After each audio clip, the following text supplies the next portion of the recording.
Here are the crypto top headlines covered in this video.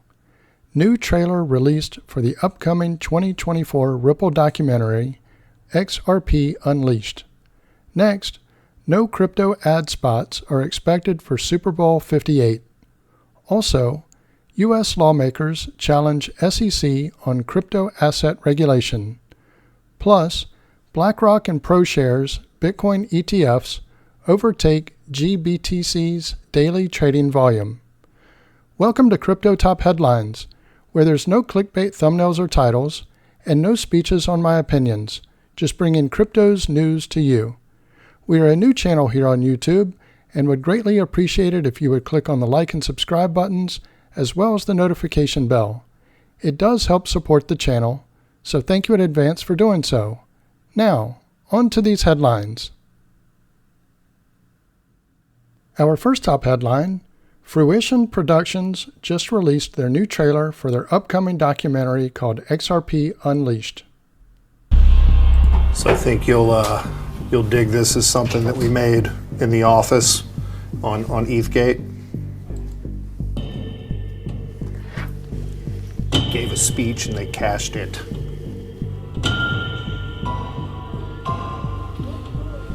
And everybody recognizes that gentleman right there, Bill Hinman. Bill Hinman came to the stand in 2018 and gave his famous speech where he declared that Ethereum wasn't a security. The SEC tried to allege that all sales of XRP were an unregistered securities offering. December 21st, Brad Garlinghouse came out and basically informed the world that they were soon going to be sued by the SEC. SEC is preparing to sue that crypto startup for selling unlicensed securities. Can you explain your view of whether Ethereum is a security or not, but then why you believe that Ripple is a security? We don't get involved in these types of public forums talking about any one project. We believe current offers and sales of Ether are not securities transactions. The SEC is trying to capture the digital asset space. They went after Ripple and specifically XRP is because it was the biggest threat to the incumbent banking and financial system. You know, the United States government is probably the biggest bully in the world.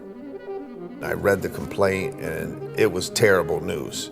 People are going to lose money and people had their life savings in XRP.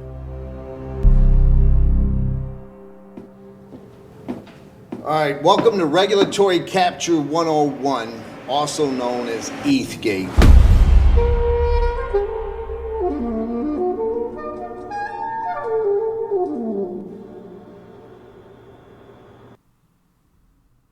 Our next top headline, no crypto ad spots are expected for Super Bowl 58.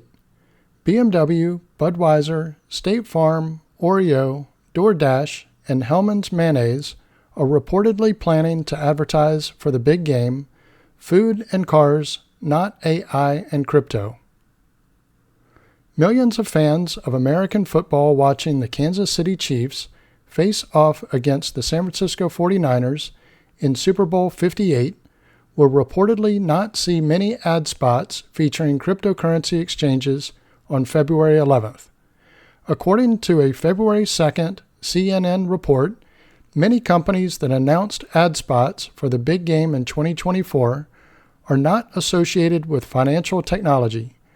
According to Paul Hardart, a clinical professor of marketing for the New York University's Stern School of Business, fun, humor, and entertainment will likely be the theme of ads for Super Bowl 58 in a notable shift away from artificial intelligence and crypto firms.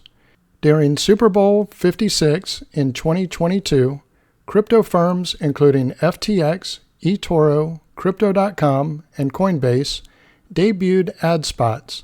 Comedian Larry David said in 2024 that he was an idiot for appearing in the humorous FTX ad, which resulted in several lawsuits filed by investors following the collapse of the crypto exchange. During Super Bowl 57, in 2023, the first game following bankruptcy filings from several crypto firms and a significant market downturn, ads mentioning digital assets were noticeably absent. The ad spots slated to appear in 2024 included those for BMW, Budweiser, State Farm, Oreo, DoorDash, and Hellmann's Mayonnaise. Prices for a 30-second spot will reportedly cost up to $7 million. The game is expected to draw a massive audience, in part due to the attendance of singer-songwriter Taylor Swift, whose partner Travis Kelce plays tight end for the Chiefs. Swift will fly directly to Las Vegas from Japan, where she has a concert scheduled roughly a day before kickoff. Some of the most famous and infamous advertisements in the space include actor Matt Damon's Fortune Favors the Brave ad for Crypto.com in October 2021, and spots from sports stars Shaq and Naomi Osaka promoting FTX in 2022. Let me pause here for a moment. If you're getting value out of this video, please click on the like and subscribe buttons as well as the notification bell. Our next top headline: U.S. lawmakers challenge SEC on crypto asset regulation. U.S. Representatives Mike Flood, Wiley Nickel, as well as Senator Cynthia Lummis submitted similar resolutions to strip the SEC's accounting bulletin of its force and effect. Members of the United States Congress are seeking to remove the Staff Accounting Bulletin 121 or SAB 121 from the U.S. Securities and Exchange Commission. This bulletin limits banks wishing to hold their clients' cryptocurrency assets, requiring them to keep their investors' assets on the balance sheet. Representatives Mike Flood, Wiley Nickel, as well as Senator Cynthia Lummis introduced a resolution under the Congressional Review Act to repeal the SEC's SAB 121 on February 1, 2023, which would formally disapprove of the accounting rule and conclude that it has no legal force. SAB 121 states that the crypto assets of bank customers should be held on the bank's balance sheet, reflecting the value of the assets and requiring capital to be maintained against them.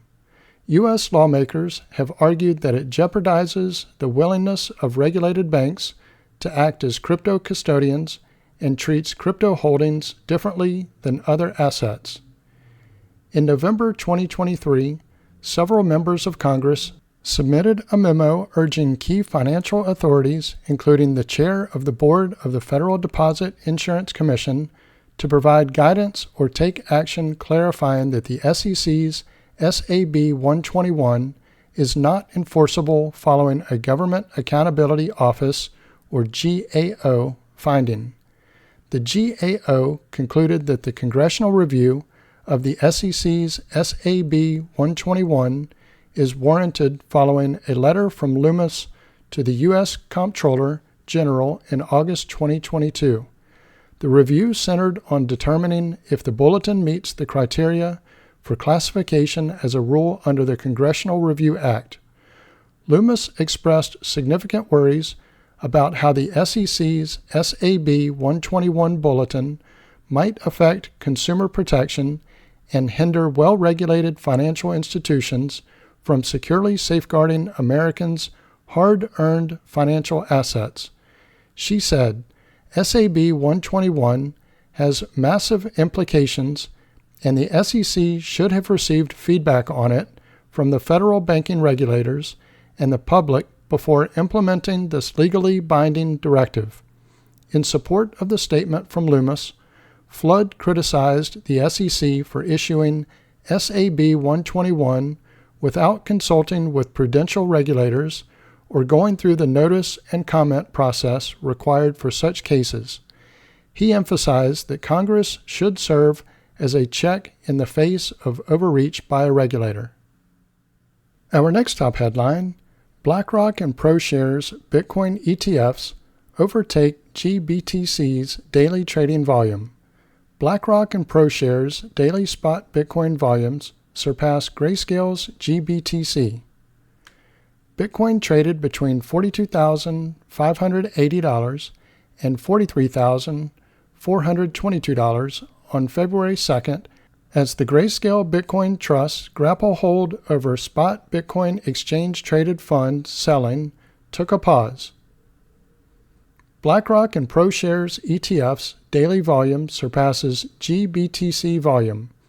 Grayscale's converted GBTC ETF has dominated the spot Bitcoin ETF market in terms of daily volumes since the products began trading on January 11th. This dominance came to an end on February 1st when BlackRock's iShares Bitcoin Trust, or IBIT, and ProShares Bitcoin Strategy ETF, or BITO, became the first of the 9 ETFs to surpass GBTC's trading volume.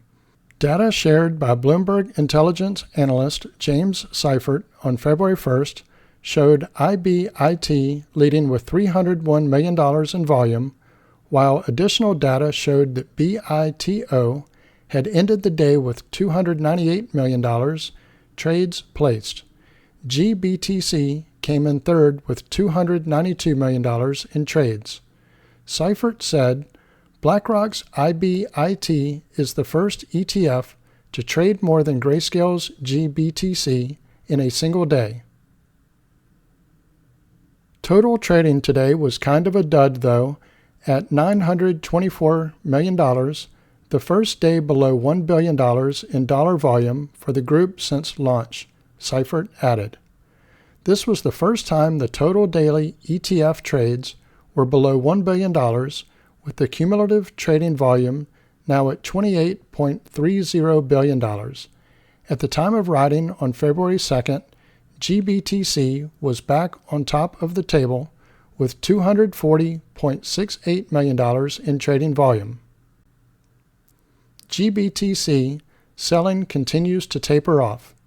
GBTC's dominance of spot Bitcoin ETFs was due to heavy outflows from the trust since the first day of trading.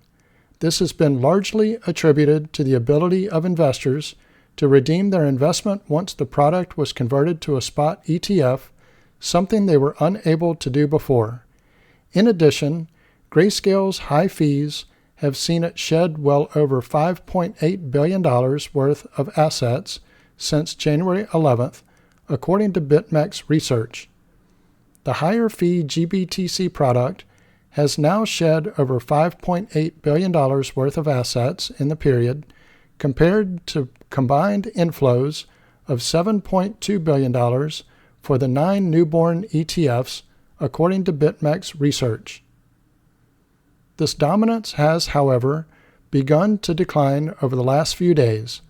Earlier, GBTC was sending an average of $700 million in BTC to the Coinbase crypto exchange, and BitMEX research data above shows that this has totaled less than $300 million since January 26th.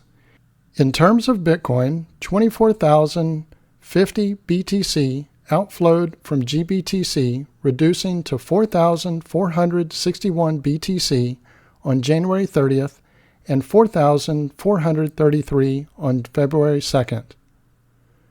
According to JP Morgan analysts, GBTC outflows were largely due to profit-taking and are behind us, which should take the pressure off BTC's price. It is also important to note that as GBTC selling peaked, the FTX crypto exchange sold its entire GBTC shareholding, 22 million GBTC shares, valued at approximately $1 billion. So this concludes our top headlines. If you haven't already done so, don't forget to click on the like and subscribe buttons, as well as the notification bell. Also, leave your thoughts in the comments and share this video with your friends and family. Thank you all for watching Crypto Top Headlines, bringing crypto's news to you.